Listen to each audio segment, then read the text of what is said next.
Hi guys, it's Jerry. I'm coming to you today live from Costa Rica at Rythmia Life Advancement Center. It was a pretty emotional morning here. We had about 32 or 33 people checking out, and everybody was crying, and they're crying because they have this miracle that happened to them, and I'm going to talk today about what that miracle is, and if you stay with me today, I can assure you you're going to feel better about yourself. But first I want to talk about the miracle.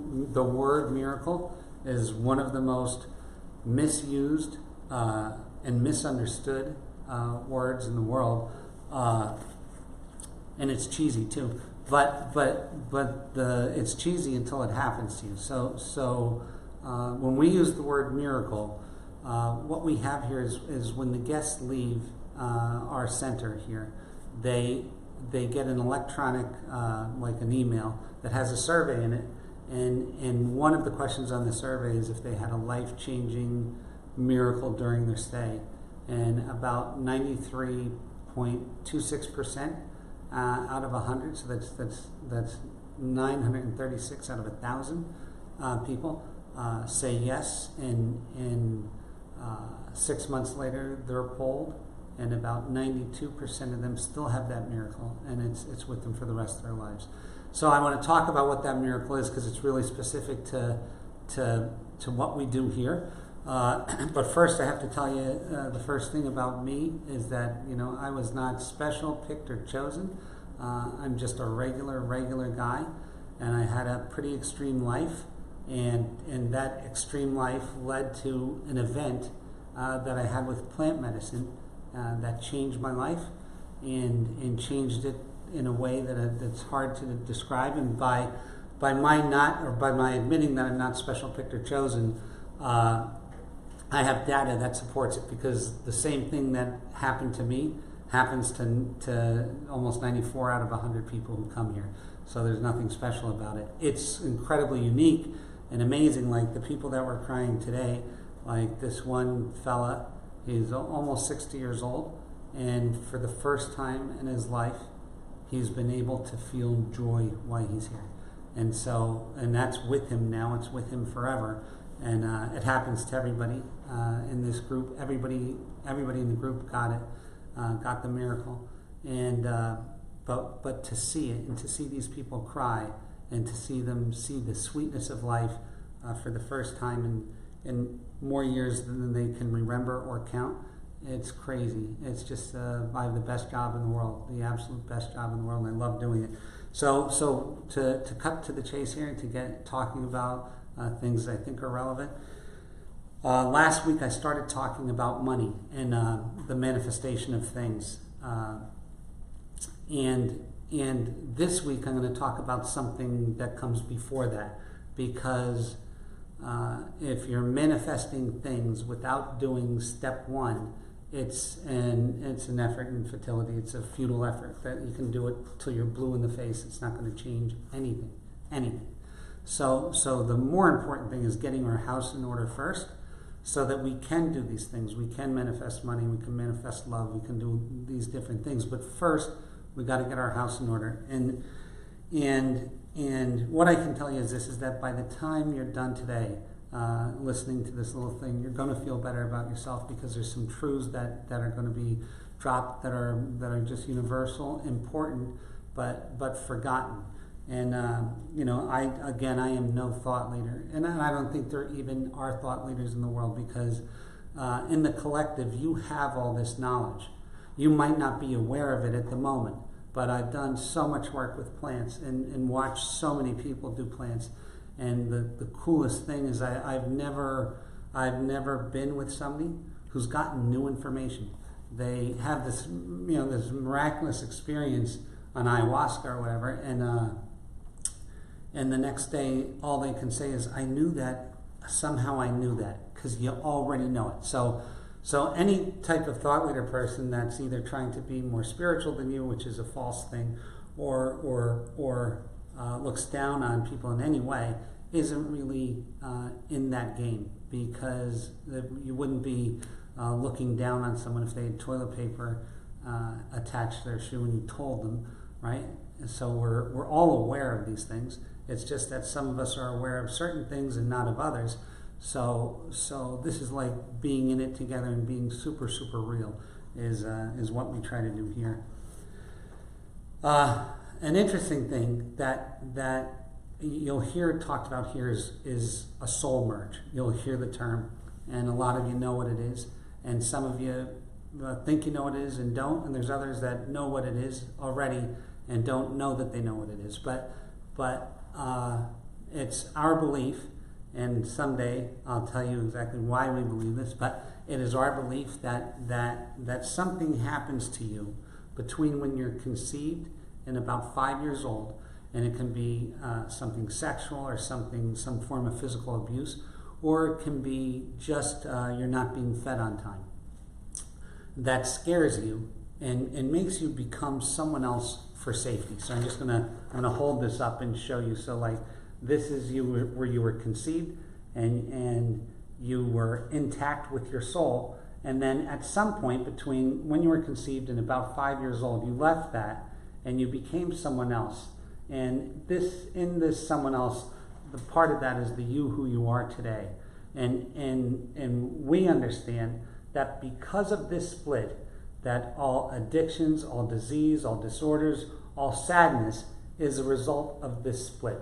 What's interesting with that split is your brain was present for that split, and when that happened, you sent a message to your subconscious, not to your conscious, and that message was, I'm not enough. Because if you were enough, you wouldn't have had to split to become someone else. The good news is that we're all designed to split, because we can't expand our consciousness if we remember. So we need this period of forgetfulness, and the forgetfulness gives a message to us that we are alone. And that's what's needed in order to grow this thing. In fact, we're not, and we'll get to that in a second. But what's interesting is that as a result of this split, we, in life, a lot of times we try to fill this up with sex, drugs, money, work, the search for the perfect love, the search for spiritualism, all different kinds of things that we're using to fill it up. And what's interesting is some of the things we're chasing we never even get. So some people spend their lives trying to fill that void, right? And they try to fill it with the pursuit of money and never even get to get the money to know that it wasn't the thing that could fill them up. So it's a real interesting part. This is the first part of manifesting anything, is first getting this part straight. And a lot of you say, well, maybe I'm not split with my soul, or maybe I did some inner child work and that merged me. So like when I showed this to like Michael Beckwith and Reverend Michael Beckwith and Bruce Lipton and all these guys, they looked at this and they said, holy God, Jerry, 99% of the thought leaders that come to Rythmia haven't even done this work on the level that I'm talking about doing it. And so here's a couple ways to know if your soul is merged or if you're unmerged, if you split and you haven't gotten back together yet. The one way that was told to us on a journey was that the faces change but the song remains the same. So in your life, if you continually see the same events take place but the faces change. So what could that mean? If you're single and you've dated 500 people or 100 people or whatever the number is, and you say to yourself, oh my God, I'm a bad picker. And the people keep showing up and their faces change, but the result stays the same. The chances are is that you're not a bad picker, that there's more to the story, because the universe will always send us clues, and the clues are very apparent, but sometimes we don't see them. So if you've had 100 jobs and nothing's worked, and you say, oh my God, I picked my jobs terrible. Or if you had 100 employees and none of them worked, you say, oh my God, I picked my employee's terrible. Or if you have the same fight with your family, but it changes titles all the time, then there's more to that you're not seeing. So that's one sign of not being merged with your soul. The second sign is when everything makes you blah.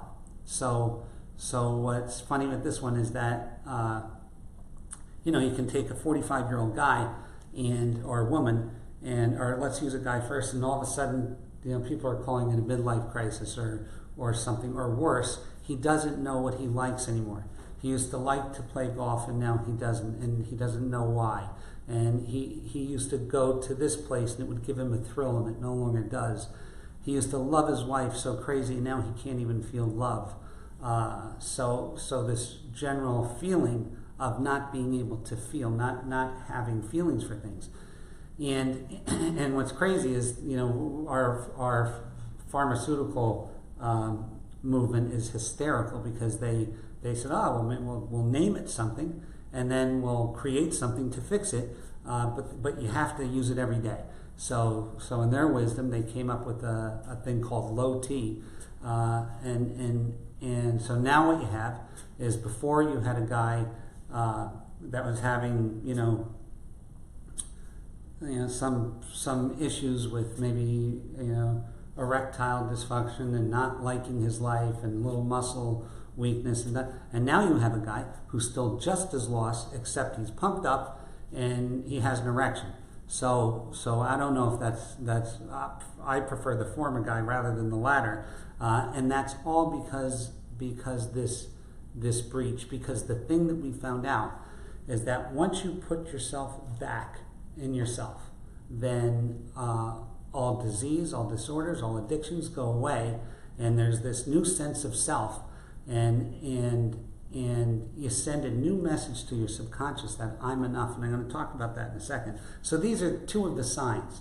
If your life looks the same all the time, and you think you're a bad picker, you're a bad this, you're a bad that, that's one sign that you're not merged. And the second piece of that is if you just aren't happy with anything anymore, or nothing excites you, and that's another sign. Those are the two signs of not being merged. What's interesting about the thing that when we split from ourselves, and I'm going to keep bringing up my expensive graphics here, but when you split from yourself, right, when you become this and you send this message, the message to your subconscious, and you don't even know that you sent it, because it's just a fact to it. Because if you were enough, you wouldn't have left your soul. So now all of a sudden you left, so the message is I'm not enough, and this is how this works. It's so sneaky, and it's so it's slippery. The way that it works is very much like autopilot on a plane. So if my autopilot, my subconscious that I don't even know about, is that I'm really not super clearly aware of, is set to I'm not enough. That's like if I set the autopilot on a plane, if I'm leaving LA and flying to New York, and I set the autopilot to New York, and halfway during the trip I make a right and I go down to Texas, and I'm going down to Texas, and all of a sudden for a second I let the stick go, then that plane automatically goes right back to New York. It goes right back to New York. So this is why you can buy as many programs as you want. You can go to as many classes as you want. You can do as much talk therapy as you want, and all that's going to do is deal with your conscious largely. That's just dealing with your conscious, dealing with your conscious, dealing with your conscious. And that's great. That's great until you have to think about doing something else. So watch this. So now the thing is this. Have you ever just wound up in your kitchen? I can't be the only guy who's done this. I've wound up in my kitchen and thought, how the hell did I get in my kitchen? And what am I doing here?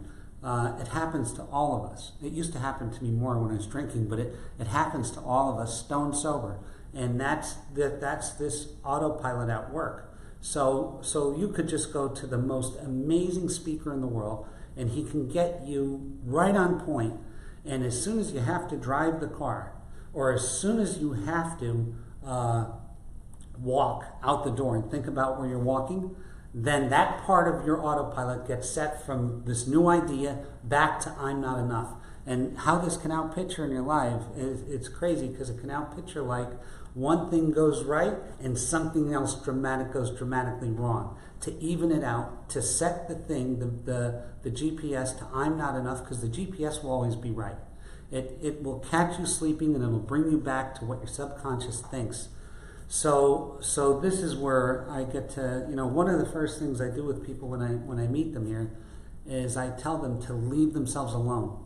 And I want to tell you why I tell people to do that. So let's say, I'm sure that probably 80% of you have children, or know someone who has a child or has a niece or a nephew, and let's say that we had this child and we gave the child a paintbrush and we taught him how to paint small murals, and he got super, super good at it, and he spent hundreds of hours getting good at this, and he really is good at it. And then we tell him to take that paintbrush and go start the car with it. Sounds crazy, right? So the kid would look at you and go like, why would you even, it can't work. And then when he attempted to start the car and he failed, you yelled at him and called him the worst things. Now, you would never do that. You would never do that to a child, ever. I know that you wouldn't, right? You couldn't do it to your niece or your nephew. You certainly couldn't do it to your own children. And yet that's what you've been doing to yourself for 20, 30, 40, 50 years. That you're trying to fix something that you can't get to. And you're taking these courses and you're listening to some of these guys on Facebook Live, and they have anecdotal little stories that are apparently somehow going to help you, and they don't. And then you know what you tell yourself, and this is crazy. You can't hear. I can't say that you can't hear it, but most people can't hear their subconscious thoughts. A lot of people who've done a lot of medicine, or a lot of super meditators and can start to hear some of the chatter, but the way that you talk to yourself for not being able to do something that's impossible for you to do with the tools that you're using is ridiculous. No wonder you're hurt. No wonder you're sad. So the first thing that I tell people when they get here is, here's what I want you to do on day one. Leave yourself alone. Leave yourself alone. And that doesn't mean make yourself feel good. That just means try to consciously stop the chatter and stop the thing where, see, the chatter starts and then your conscious mind reaffirms it. Do not reaffirm it. Don't reaffirm it. Don't think that you're a bad person because you couldn't start a car with a friggin' paintbrush. It's impossible to do. So, and you've been doing it and yelling at yourself for so long. No wonder, so I meet so many people when they get here and they're smiling, but their smile is so thin. They're smiling, I don't even know how they're smiling, but they're smiling. They've abused themselves for so long. And I don't mean through drugs and alcohol and anything. I just mean verbal abuse of self that why can't I start this car with this paintbrush? So what I want to tell you is that, and I have nothing against courses or the quote of the day or the happy couple, teaching you how to be a happy couple. I love all that stuff. That's all great as long as you did step one. And what is step one? What am I talking about, this step one? Step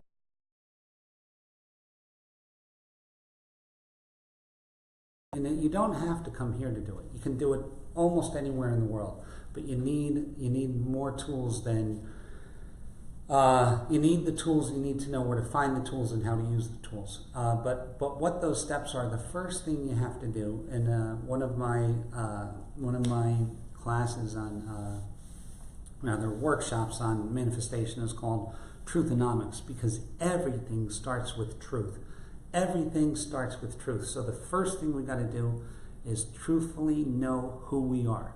And I'm not talking about in a metaphysical sense. I'm not talking about I know that I'm love, I know that I'm beauty, I know that I'm perfection. Not that shit. Not that. That's truth. That's ultimate truth. What I'm talking about is the truth of our earthly existence.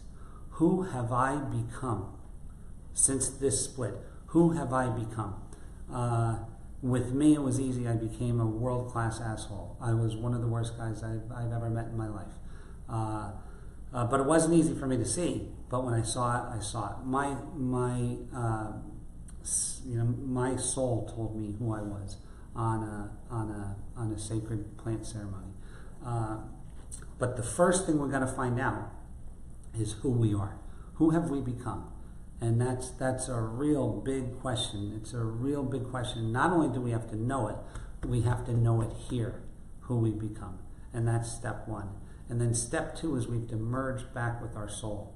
And it's a super complicated thing. And you can't do it with just your conscious. All these things need to be addressed on several different levels, right? And then the final piece of this is we have to heal our hearts. And that's the car wash. That's the whole deal. That's the 100,000-mile makeover of you. And that's what we specialize in here. The first step in that, though, is because people immediately, your brain starts figuring, oh, how do I do that? And the problem with it is you can't do it from there. Here's the craziest part about this. So you can understand the problem, you can understand it, and more than anything, your heart knows. Your heart knows that there's truth in these words, right? Your heart knows it. Your in here knows it, and you can understand it up here. So the next logical step is this wants to fix it, and it's who could you blame for that? Of course, it wants to fix it. The problem is that it can't. Okay, now this is what's crazy. It's the fix is already in you. You're built with it. You're made with every tool you've ever needed. You're made with it. It's how to get those parts of you aware that you have this tool. That's the interesting thing. So this is what I would suggest. So there's lots of different ways to do this. You can go and find it on your own. And you can go and find it on your own in all kinds of ways. You have to catch yourself sleeping for the first picture to become, because in order, if you don't admit to yourself who you have become, your soul will never go along with merging you back, because your soul doesn't want the same thing to happen again. Do you understand? You don't know this, or you may or may not know this. I hate telling people what they know. When it was mine, when I was going through this, I didn't know it. I didn't know how many times I let my soul down. I didn't know how many times I lied to my soul. Like, I didn't know. When my soul told me, I was in shock that I did this. So the first piece of this is you have to see who you become. And for a lot of us, because that part there, we may need the help of a shaman. And I'm not even saying plant medicine. We could probably do that part through hypnosis and meditation, and probably transformational breath work can get to phase one of that. Phase two gets a little bit harder. Okay, so now that I know who I am, the next phase of that is for me to merge back with my soul. And for that, we need a different kind of animal. We could probably use elongated holotropic breath work or transformational breath work, but it has to be a long session guided by somebody who's familiar with soul retrieval. And that's a very confusing word, because I shouldn't even use that word, but familiar with soul merging, because there's nothing to retrieve. It's that your soul is still your soul. When they take the word, they take a sentence from, let's say, the Amazon, and they put it into English. In the translation, there's so much that's missing. So the words like the Gabonese, or the first ones that I heard that were using the soul retrieval word is translated from a type of French, like and soul retrieval is really the wrong thing. It suggests that you have lost your soul, and that's not true. So, but you'd have to find somebody with a shamanic background, and that has the skill to do this, and to do the soul merging part. And for that, you probably use some sacred plant medicine of some type or description. And this is if you're trying to do it in the States or in Europe or somewhere else.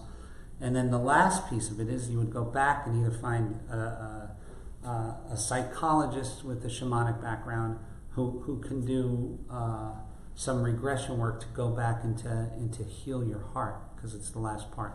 So it's interesting when these different segments come up, when you learn who you become, and then you admit it to yourself, and then you allow this soul merge to occur. At that point, you're great.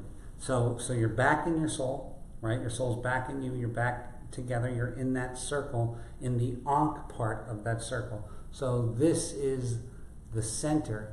This is the center of this. This is you, the center of this. This is the Ankh. This is you're back in your soul. So it's here, and you're back in your soul.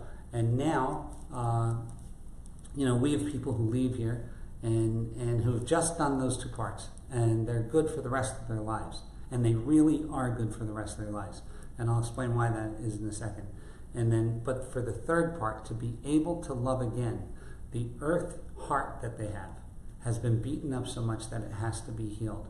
And we have a system for doing that. So when you come to a place like ours, and you get here, and we do these three things systematically for you and with you, because they're already in you, but we help with them. But you can do them outside of here. As a matter of fact, I have a book coming out, hopefully in October, late October. It's called Shit the Moon Said. And it's the title's that because it was shit that the moon said to me on plant medicine about how to do this particular system. So it's like a do it at home kind of system with assistance, and that's coming out in October. If you have questions about any of this talk today, if you have questions about how this works or anything, we have a toll-free number. It's 866-936-9446. And there's consultants there that just deal with people on this, and you don't have to book a vacation or do anything. You don't have to come here. You can call them and ask them questions about how this works. And the thing is that the miracle is when this happens. So here's the miracle that we talk about here. The miracle that all these people report as having here is simply that they're back in their soul. So they're back in their soul, and their heart has been healed. And that's why when they leave here, they actually leave as different people than when they came here. I've never seen anything like it other than what happened to me. And again, I'm not special because it happens to everybody. But you come here as one person, and honestly, in 7 short days, you're a different human. And the great part about this is because for a lot of this we use certain plant medicines, that a couple of different things happen. The first thing is that on some of these medicines, that your soul actually, your body gets. I'm trying to use the word drunk as the closest thing I can to describing it. Your body will get drunk. Your ego will get drunk. Your mind will get drunk, but your soul stays sober. And so for the first time, you clearly hear your soul talking about who you've become. And then because it can't be broken, there's the moon said that you can't undo this, you can only rescrew it. So this thing happens that is a real soul agreement, and it's forever, it's an eternity agreement.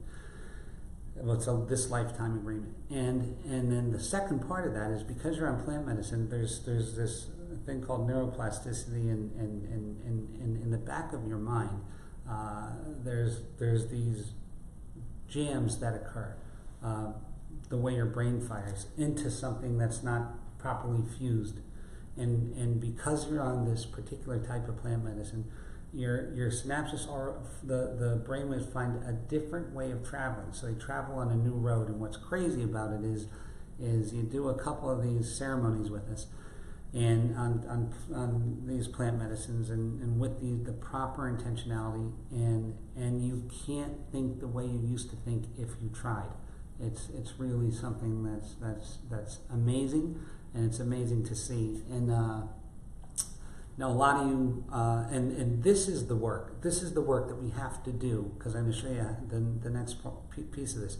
If you're not in your soul, there is not enough money in the world to fill this hole. So what happens when we're young and we do this, we leave and we become this person, the attorney, the doctor, the ditch digger, the farmer, the whoever we become over here. There's not enough of whatever we're looking for to fill this hole. And the hole is the fact that we know we left ourselves. That's the hole. So what do?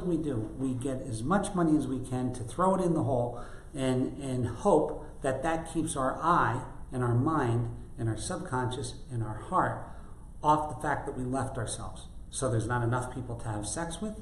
There's not enough money to get. There's not enough fame. There's not enough, we can't hurt ourselves enough. There's not enough pain we can inflict on ourselves. Nothing can fill that up. So when the thing that I would ask you to do today is not to use your brain to try to figure out, oh, how do I fix this? But to use your conscious mind, just your conscious, to let yourself off the hook.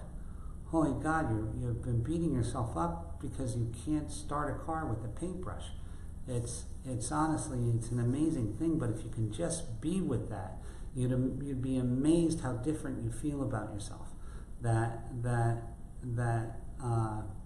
you just let yourself off the hook. I'm going to tell you something. I've been alive for 53 years, and I don't ever think I've met a bad person. I don't think there's a person out there that really intentionally is trying to be bad. There are people who aren't too aware of what they're doing, but very, very few people. Your heart wants to do the right thing. It's always wanted to do the right thing. So leave yourself alone and know that your heart wants to do the right thing. And that's the greatest gift that I could ever tell someone. And if you should decide that you want to come down to us and work with us, by all means, call up and make an appointment. And I'm not here to sell you shit. I can tell you how this kind of thing works. I was a super wealthy guy at one point. And my life has changed so much that I had a beautiful house in Malibu, 8 or 9,000 square foot house with a guest house and all kinds of shit. And I sold everything I have. I live in an 800 square foot hotel room, and I'm one of the happiest guys I know. I'm not a thought leader. I'm not special picked or chosen, but I'm a happy little guy. I'm doing the thing that I love to do. This business loses money. So we're not, we subsidize how we get paid. So if you would like to come down and to... Cutting out too. It's cutting out? Mm-hmm. Okay. Okay. If you would like, I'm so lucky today. I have my assistant. She's amazing, Jennifer. She's from Evolve and Ascend, Jen Sedini. She's from Evolve and Ascend, which is this huge reason. We're lucky to have her here in Costa Rica, and she's going through it just like we are, doing the ceremonies, doing the whole program. But listen, thank you for today, and may God bless you and God keep you. And I really want you to really know that you're going to be okay and everything is okay. But I just wanted you to let yourself off the hook. If there's any questions that you might have that are coming up, please let me know, and we'll answer those questions the best that we can. Is there anything coming as far as There was a question earlier. Can you scroll back up?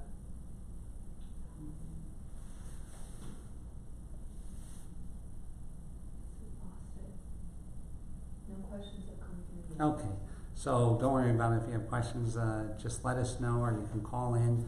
And I just want to thank you so much. Thanks for joining us today. And next week I'm going to go back to a money talk, and that is going to have to do with the step after this, and in between Truthonomics and this, what happens. Brandy had a question. She did? Okay, let me see. Hi, Brandy. Yeah. Poor Brandy. My wife had to go back to the United States. What was her question? If I come to Rythmia, will you take me on a date? Yeah, I'll take you on a date. I promise you, Brandy. You sweetheart. I love you, Brandy. And thank you, everybody. Thank you for everything.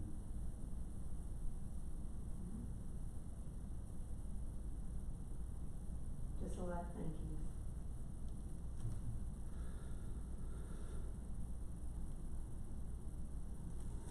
Okay. Ah.